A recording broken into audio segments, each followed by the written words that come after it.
అందరికీ సాగుతుంటాయి. కానీ పద్మశాలి ఉన్నత పాఠశాలలో నేను ఊహించుకున్న ఏమన్నంటే నేను డాక్టరేట్ పట్టా పొందాలి అని చెప్పి ఊహించుకున్నాను. కానీ నా వల్ల సాధ్యం కాలేదు. ఎందుకంటే ఉద్యోగంలో స్థిరపడ్డ తర్వాత ఇక చదివేందుకు అని చెప్పి అనుకున్నాను. కానీ ఇప్పటికీ నేను చదువుతున్నటువంటి విద్యార్థిని. ఏం చదువుతున్నా అని ఒక ఆలోచన మీకు వస్తుండొచ్చు. మానవుడికి నేర్చుకోవడానికి అనేకమైన విద్యలు ఉన్నాయి. ఆ విద్యల్లో వేదాల తర్వాత నేర్చుకోదగినటువంటివి శాస్త్రాలు ఉన్నాయి. ఆ శాస్త్రాల్లో చిట్ట చివరిగా నేర్చుకోవాల్సినటువంటి శాస్త్రం ఒకటైతే మనం యుక్తమైన వయస్సులో ఉన్నటువంటి సమయంలో నేర్చుకోదగ్గటువంటి శాస్త్రాలు కొన్ని ఉన్నాయి. శిక్ష, వ్యాకరణం, ఛందస్సు, నిరుక్తం, జ్యోతిషం, కల్పం. ఈ విధంగా 6 శాస్త్రాల్లో నైపుణ్యం పొందాలి.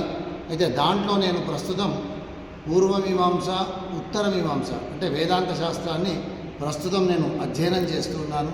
ఆ భగవంతుని ఆశీస్సులతో అసలు మానవ జన్మ గొప్పతనం ఏమిటి, మానవుడు భూమి మీదకి ఎందుకు వచ్చిండు, ఏ పని చేస్తే తనను తాను ఉద్ధరింపజేసుకుంటాడు, దానికి సంబంధించినటువంటి శాస్త్రాన్ని ప్రస్తుతం నేను చదువుకుంటున్నాను. నేను మాత్రం నిరంతరం విద్యార్థిని అని భావిస్తున్నాను. ఇప్పటికీ నా చిన్నతనంలో నేర్చుకున్నటువంటి వేదం ఏదైతే ఉందో ఆ వేదము ఇప్పటికీ ప్రతినిత్యము చదువుకుంటూనే ఉన్నాను. ఇదే భగవంతుని యొక్క ఆశీస్సు.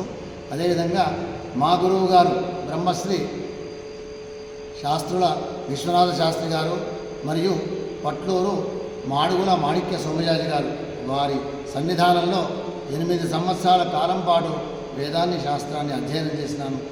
ఆ భాగ్యం యొక్క కారణం చేతనే గణపతి దేవుని యొక్క ఉపాసన, మీ అందరి యొక్క సహవాసం, మీకు బోధించేటువంటి అధికారం కూడాను నాకు ఆ భగవంతుడే ప్రసాదించాడు. మీరందరూ చల్లగా ఉండాలి. నమస్కారం, నా పేరు గోవర్ధన్. నేను పద్మశాలి హై స్కూల్ చదివాను. మా గురువుగారు ఎప్పుడు చెప్తుండేవారు, మొదట ఫెయిల్ అయ్యేవారు ఎవరు అంటే నా పేరే చెప్పేవారు. అట్లాంటి వారిని జీవితం ఎలా ఉంటుందో 10వ తరగతి తర్వాత ఊహించుకోవచ్చు.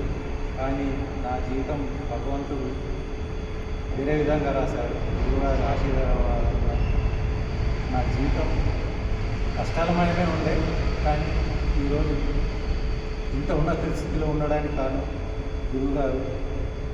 నా తెలుగు ఈరోజు ఇంత బాగా మాట్లాడుతున్నానంటే ఈ తెలుగుకి తెగులు పట్టకుండా ఉండడానికి ఈసారి కారణం. ఇప్పుడు నేను సోషల్ మీడియాలో ఎన్నో పోస్టులు పెడతాను. చాలామంది బంధుగా బూతులు మాట్లాడతాను, కానీ నేను ఎవరిని బూతులు మాట్లాడడం, బూతులు పోస్టులు పెట్టాను. దానికి కారణం మా గురువుగారే. పద్ధతిగా మాట్లాడతాను, పద్ధతిగా కూడా తిడతాను, కానీ మాట జారదు, నోరు జారదు, నాలుకను కంట్రోల్లో పెట్టుకుంటాను. దానికి అంతటి కారణం ఇప్పుడు నేను మొబైల్ రిపేర్లో ఉన్నాను.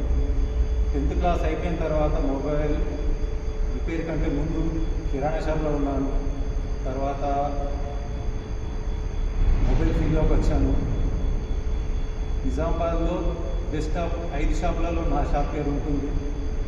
దానికి అంతటి నా శ్రమ, కృషి ఇంత ఉన్న సంస్కారం అనేది ఉంటుంది. అది మా స్కూల్లో నేర్చుకున్నాను. అది గురువుగారే కారణం.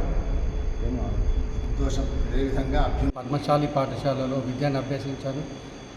మాకు పశుపతి శర్మ సార్ తెలుగు బోధించేవారు. ఇలాంటి గురువు గారు దొరకడం మా అదృష్టం. ఎంతో ఉన్నత స్థానానికి మేము చేరుకున్నాం. ఈరోజు నేను తెలుగులో మాట్లాడుతున్నానంటే గురువు గారి దయ వలన. మా మదర్ టంగ్ హిందీ అయినప్పటికీ నేను తెలుగు మాట్లాడేలా సార్ చేశారు. ఇంకా నేను టీచర్ జాబ్ చేయడానికి కూడా సారే కారణము. సార్ని ఆదర్శంగా తీసుకొని నేను ఈ వృత్తిలో వచ్చాను. సార్ ఎప్పటికీ మాకు ఎల్లవేళలా తోడున్నారు. ఏ డౌట్ వచ్చినా సార్ క్లియర్ చేసేవారు. పాఠశాల మేము చిన్న వయసులో ఉన్నప్పుడు కూడా సారు ఎంతో నెమ్మదిగా, మర్యాదగా అందరికీ పనిష్మెంట్ ఇవ్వకుండా చాలా బాగా బోధించేవారు. ఈరోజు సార్ మేము ఈరోజు వచ్చినామంటే మా అదృష్టమని మేము అనుకుంటున్నాం. సార్ మాకు సమయం ఇచ్చారు. అందరికీ ధన్యవాదాలు. శ్రీ పద్మశాలి ఉన్నత పాఠశాలలో దాదాపు ఒక 3000 మంది విద్యార్థులు 10వ తరగతిని పూర్తి చేసుకొని ముందడుగు వేస్తూ వాళ్ళ జీవితంలో అభ్యున్నతిని సాధించి ప్రశాంతంగా జీవిస్తున్నారు అని చెప్పి నేను కోరుకుంటున్నాను, కోరుకున్నాను కూడాను. ఈ రోజున మన విద్యార్థులందరూ కూడాను ప్రేమతో నా యొక్క పదవీ విరమణ సందర్భంగా విచ్చేసి ఆ భగవంతుని ఆశీస్సులు కూడా పొంది ముందడుగు వేస్తున్నారు. మీరు ఇప్పటికే అభ్యున్నతిని సాధించి ఉన్నారు, ఇంకా అభ్యున్నతిని సాధించాలని చెప్పి కోరుకుంటున్నాను. శుభం భవతు. ఈ మా గురువుల యొక్క ఆశీస్సులతోనే నేను ఈ పొజిషన్లో ఉన్నాను అని కోరుకుంటాను. ఎప్పుడైనా చేసినా నాకు ఎప్పుడు 10th క్లాస్ వాళ్ళు అయితే ఎప్పుడు గుర్తుంటారు. ఆల్రెడీ నేను ఎంఎస్సీ చేసినా, పిహెచ్డీ చేసినా కానీ ఈ స్కూల్ని కానీ మాస్టర్లు కానీ ఎప్పుడు గుర్తుంది సార్ నాకు. మీ ఫిజిక్స్, మ్యాథ్స్ అయితే తెలుగు మాస్టర్ అయితే చాలా ఎప్పుడు గుర్తునే ఉంటారు. మా ఇంత ఎదగడానికి కారకులైన వీళ్ళకి లోకం మీద పుట్టిన ప్రతి ఒక్క మనిషి ద్వారా దేవుడు ఏదో ఒకటి చేయిస్తాడు. తప్పకుండా సాధింపజేసి అతని జన్మను ధన్యం చేస్తాడు. అందరికీ